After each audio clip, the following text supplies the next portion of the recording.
Salut à tous la team OL, Thomas M. Show pour Lyon Fan TV, très heureux les gars de vous retrouver pour une nouvelle vidéo. C'est la deuxième de la journée puisque deuxième conférence de presse de l'Olympique Lyonnais les amis. Je me trouve proche des berges du Rhône, regardez c'est magnifique, le temps est superbe, le soleil est en train de shiner comme on dit en anglais. Voilà, il y a un petit air de vacances, je suis désolé il y a un peu de vent donc peut-être que ça va faire des comme ça mais désolé hein. C'est le, comment dire, on va dire c'est le charme des vidéos comme ça. Vous aimez bien un petit peu quand je me balade dans Lyon, et bien voilà, là vous avez l'occasion de vous balader dans Lyon avec moi. J'aurais demandé d'ailleurs un sponsoring à la ville de Lyon, ça pourrait être pas mal hein. Franchement, parce que je leur fais quand même beaucoup de pubs les amis. Alors toujours mon petit moment réclame en début de vidéo, n'hésitez pas, vous pouvez gagner le nouveau maillot de l'Olympique Lyonnais les amis, c'est très simple et c'est jusqu'à demain simplement. Et oui, que demain, jusqu'à demain, pardon, vous pouvez gagner ce maillot. Vous allez dans l'onglet communauté de la chaîne. Vous devez être abonné, très important. Et puis mettre un petit commentaire. Vous êtes quasiment 800 à avoir participé. Je vous remercie.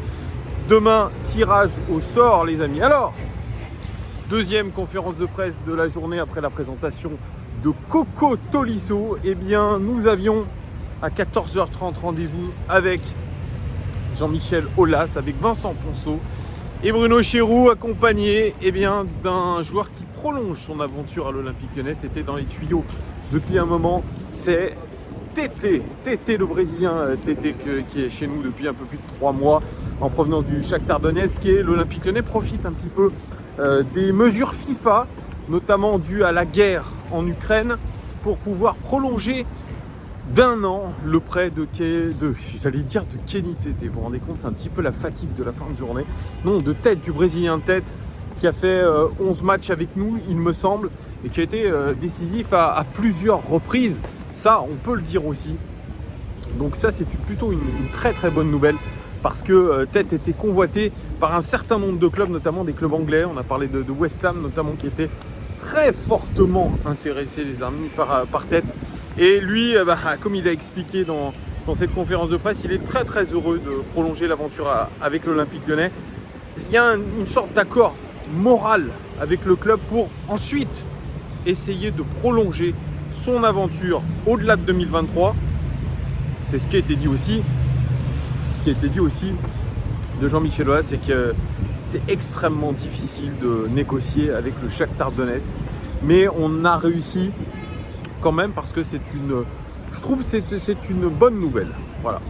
J'avais été un tout petit peu critique, vous me connaissez, hein, je sais être un petit peu critique envers lui, mais il faut excuser quand même le fait qu'il n'ait pas joué pendant 3 mois, que sa préparation était tronquée, que il fallait aussi s'acclimater. Bien aujourd'hui, il a l'air extraordinairement heureux de prolonger à l'Olympique Lyonnais et d'être, je dirais, autant à fond dans notre projet, parce que c'est ça aujourd'hui aussi la reconquête de l'Olympique Lyonnais, l'ADN lyonnais, c'est ça, c'est ce que veut mettre en place le board lyonnais, c'est des joueurs qui sont à fond dans le projet.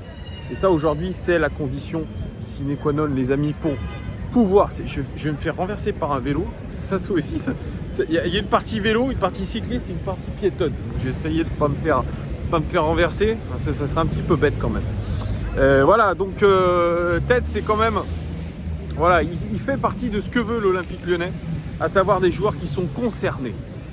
Donc voilà, bon, il a fait les éléments de langage habituels avec la traductrice Isabelle Dias et Nounou aussi des joueurs, et notamment des joueurs brésiliens. Alors les journalistes en ont profité quand même pour essayer d'avoir le maximum d'infos sur le mercato de l'Olympique Lyonnais. Et franchement, je suis très agréablement surpris par la communication de l'Olympique Lyonnais, notamment de Vincent Ponceau et de Bruno Chéroux, que je trouve très bon dans son rôle. C'est la deuxième fois que je vous le dis, mais là encore une fois sur cette conférence de presse, j'ai trouvé beaucoup de sincérité, très peu d'éléments de langage et vraiment, je dirais, de la clarté sur les dossiers sur lesquels on est, sur ce qu'on veut faire, sur le projet, un petit peu avec cet effectif lyonnais.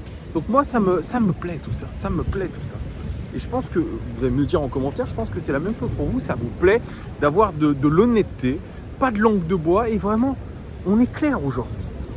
c'est sûr on fait pour l'instant un recrutement qui est, je ne vais pas aller jusqu'à dire haut niveau, on ne sait pas.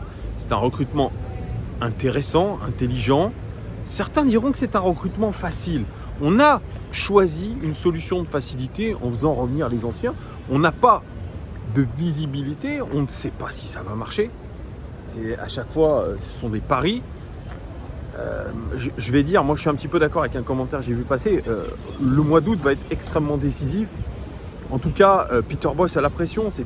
Giroud l'a plus ou moins dit. Vincent Ponceau aussi, il a la pression. Parce que tout le monde s'est remis en question. Ça, c'était quelque chose qui a été répété dans cette conférence de presse. Tout le monde s'est remis en question.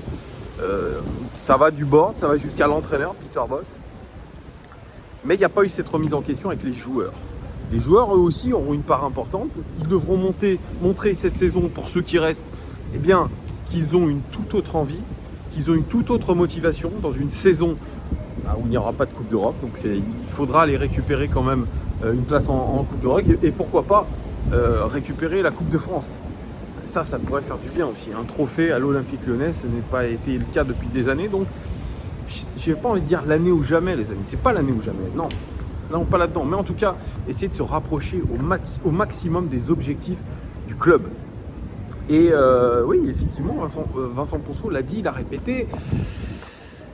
Peter Bosz, il a un petit peu la pression. Et c'est vrai que ce mois d'août, il sera extrêmement important. On affronte des équipes qui sont soit promues, soit sur le papier inférieures à nous.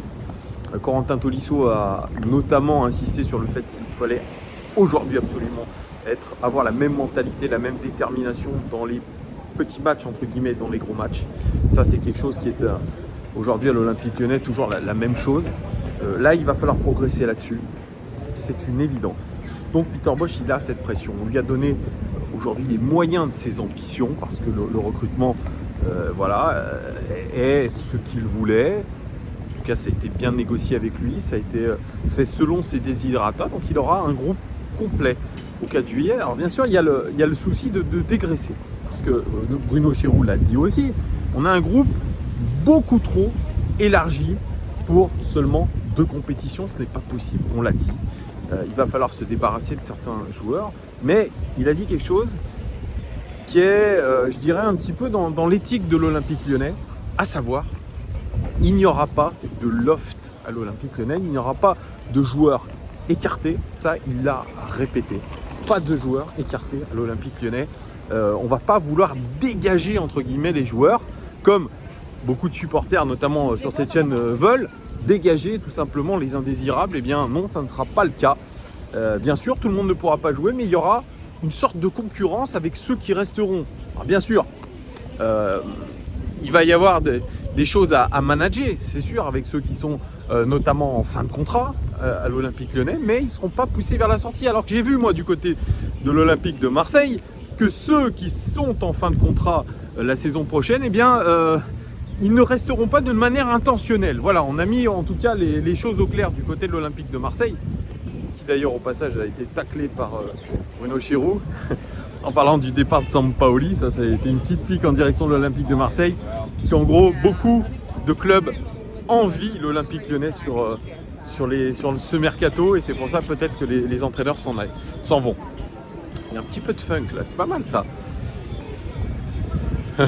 Ça c'est bon ça, la petite funk qui fait du bien là. J'espère que ça ne sera pas coupé au montage, hein, parce que vous le savez, j'ai pas le droit de diffuser dans les vidéos des musiques qui ont des droits. Sinon je suis obligé de faire sauter le passage en question.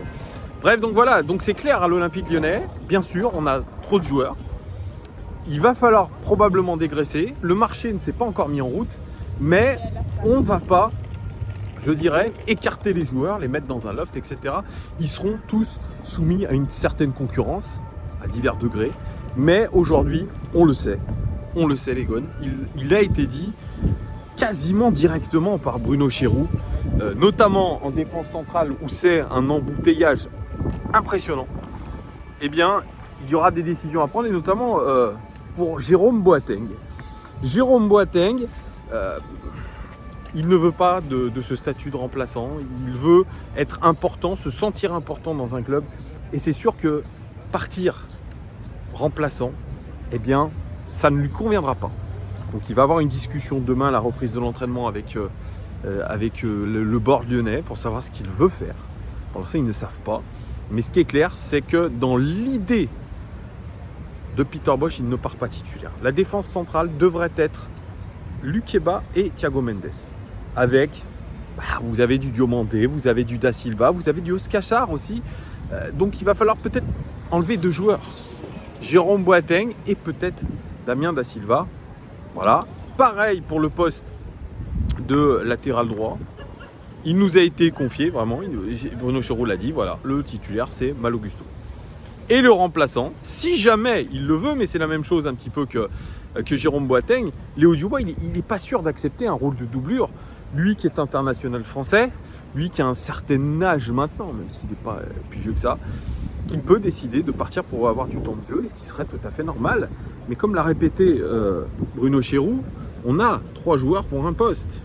On peut intégrer dans cette rotation le Mami, le néo-professionnel. Bon, ça vaut ce que ça vaut. Après, c'est vrai que ce poste de latéral gauche reste aujourd'hui un petit peu le centre d'attention de la cellule recrutement. Après l'échec Malassia, on doit recruter absolument un latéral gauche. C'est absolument indispensable aujourd'hui. On ne pourra pas faire la saison uniquement avec Enrique et puis un jeune du centre de formation, ce n'est pas possible. Donc on va le trouver, il reste du temps. Il reste 2 mois de mercato, donc voilà, pas de panique, il y a des noms, j'ai vu passer Tagliafico, j'ai vu passer Guerrero, j'ai vu passer Romain Perrault aussi. Donc tout ça fait que voilà, l'OL ne stresse pas par rapport à ça. On va y arriver, on va arriver à trouver une solution. C'est ce que nous a confié Bruno Chéroux, qui est apparu très calme, très serein par rapport à ce mercato. Après, il y a le cas Paqueta, évidemment, qui a été discuté. Paqueta, c'est pas très clair, hein. C'est Jean-Michel Aulas qui a pris la parole avec lui. Bon, il dit on aimerait bien le garder, il y a des offres, mais il faut voir si aussi de joueurs se sont concernés par le club. Et, un micmac, on ne sait pas trop ce qu'il en est pour Paqueta.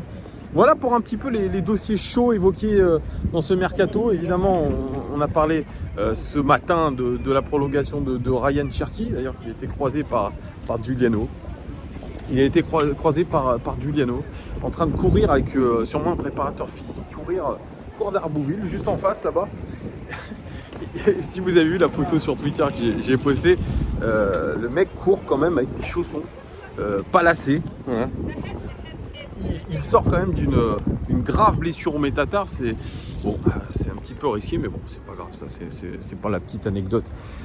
Bref, l'Olympique lyonnais et je trouve ce board lyonnais, et notamment Jean-Michel Aulas, que je trouve beaucoup plus rassuré, beaucoup plus serein, finalement moins stressé qu'à l'accoutumée par rapport à ce mercato qu'il estime pour lui évidemment réussi et à la hauteur de ce que voudrait l'Olympique lyonnais la saison prochaine. J'aimerais lui donner raison, j'espère, mais pour l'instant, je vais vraiment être très attentif à ce qui va se passer dans les prochains jours, dans les prochaines semaines, et notamment lors des matchs amicaux. Moi, je ne prendrai pas les matchs amicaux par-dessus la jambe. Je ne dirais pas, tiens, on a fait une mauvaise performance, c'est pas grave, ce ne sont que des matchs amicaux. Non. Parce que le passé nous a appris que les matchs amicaux avaient souvent une incidence sur la saison. Souvent. La saison dernière, ça s'est révélé vrai. Donc je serai attentif. L'effectif, en tout cas, il est quasiment au complet, même s'il y a des postes, évidemment, qui sont plus que doublés. En tout cas, il y a de quoi faire. Il y a de quoi faire pour Peter Bosz, pour mettre en place le système qu'il veut. Et le fait que nous n'ayons pas de Coupe d'Europe, eh bien, ça laisse encore plus de temps à Peter Bosz pour pouvoir peaufiner. Je suis en train de vous dire quand même que Peter Bosz n'a plus aucune excuse. Voilà. Il a encore plus la pression, Peter Bosz. Non seulement pour sa réputation, mais aussi, je dirais, pour sa crédibilité en tant qu'entraîneur. Il faut se le dire très clairement, il faut être honnête avec ça. Il n'a plus le droit à l'erreur. Donc voilà, je serai encore plus intransigeant dans mes commentaires. Je ne suis personne, je suis un supporter comme vous.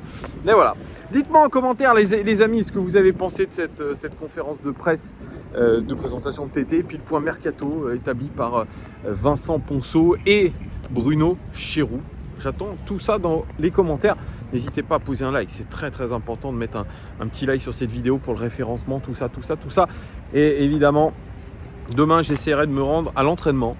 Alors il ne sera pas ouvert au public, mais je ne connais toujours pas l'heure. J'ai essayé de me renseigner, il n'y a pas l'horaire de rendez-vous, donc j'en sais rien. Peut-être que j'irai faire une prise de vue comme la saison dernière. On verra ce que ça donne. Et puis demain, normalement, tirage au sort pour le maillot. Voilà, je vous fais des très très gros bisous les amis. Je vous dis à très bientôt. Merci de votre fidélité. Ciao!